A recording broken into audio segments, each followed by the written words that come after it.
January 1974. The full moon moved unusually close to the Earth. In Search Of has found that a strange wave of violent crimes seemed to affect many large cities.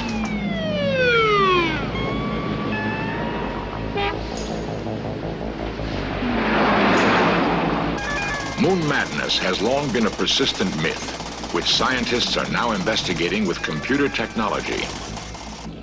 Can the full moon drive men mad?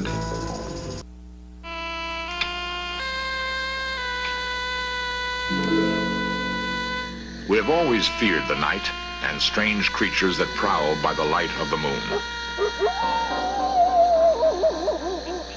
Shakespeare said it best. It is the very error of the moon. She comes more near the earth than is her wont, and drives men mad.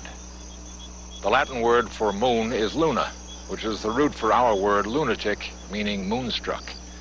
And we've tried to contain our fear of the moon's powers in old legends.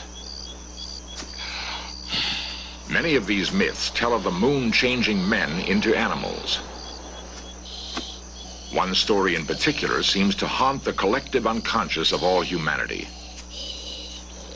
The story is so persistent, it must resonate with our basic biological drives.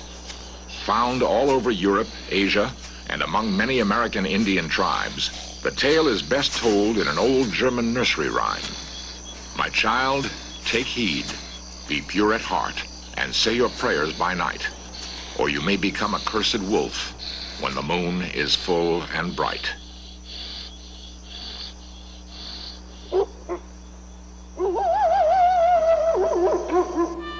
Of course, there never was a recorded case of a human changing into a wolf. But thousands of tormented souls have been locked away in asylums, howling at the moon. This transformation from man to monster has been a favorite theme of storytellers. Robert Louis Stevenson wrote Dr. Jekyll and Mr. Hyde. In the classic film, John Barrymore was praised for his spare use of makeup and strong acting.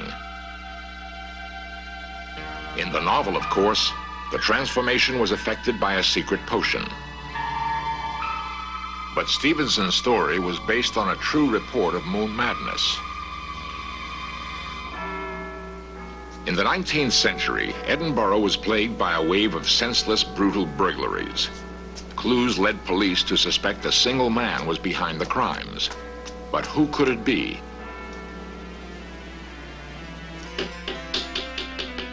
The last person to suspect was William Brodie, a deacon of the Cabinet Makers Guild, a church elder, and stalwart community leader.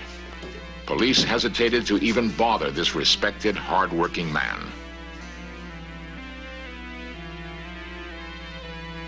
They reminded him to be on the lookout at the next full moon. The unknown Edinburgh criminal seemed to favor those nights. William Brodie was a classic case of multiple personality. In one body, two souls seemed to compete for dominance.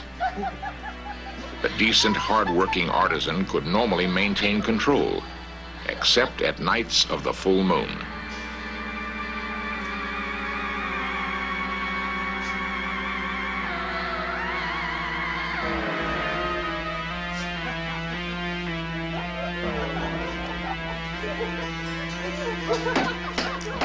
Brodie later said, "It was not me. I insist it was not. There was another person in the room with me." The crime wave continued. A reward for the unknown predator was doubled, and only the foolish walked alone at night.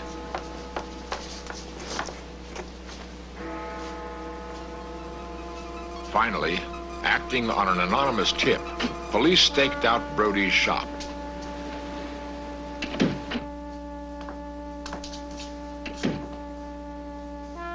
At his trial, Deacon Brodie was to base his defense on lunacy, blaming the full moon.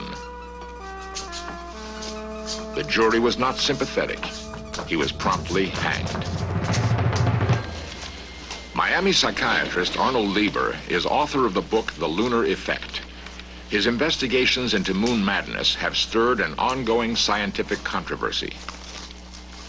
As a medical student, when I was doing my rotation on the psychiatric wards at the University of Miami Medical School, I noticed a rather interesting situation. I walked into the nursing station and said, "Hey, look what's going on out there. The natives are really restless tonight. What's happening?" The nurses and attendants laughed and jokingly told me, "Well, it's time of full moon. They always go crazy when it's like this." It was at that point that I decided, hey, we ought to take a look at this. Maybe there's something to it, and maybe there's not. If there isn't anything to it, why don't we design a study that will prove that it's malarkey?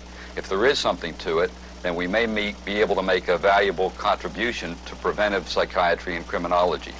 So I set out to design such a study. The Dade County Medical Examiner's Office was Dr. Lieber's prime source of data.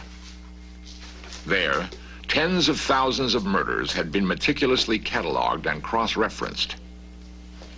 What we did was to examine the murders in Dade County, Florida over a 15-year period in relation to the moon phase cycle. This study was the first time that adequate computer methodology using data samples over a long period of time and from different geographical areas were used in order to obtain our results.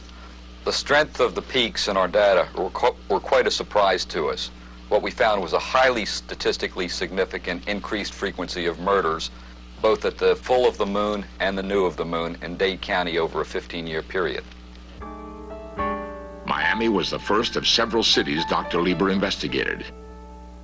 In each, he found evidence that violence waxed and waned with the moon.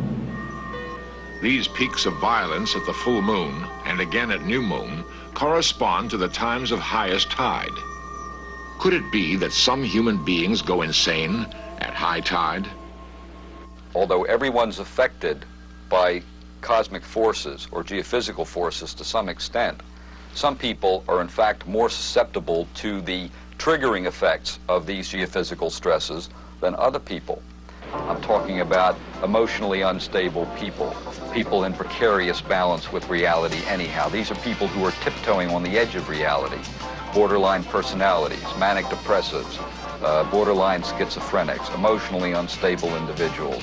These people seem to be uniquely susceptible to the triggering effects of geophysical or cosmic stresses. Anything may be enough to push them off.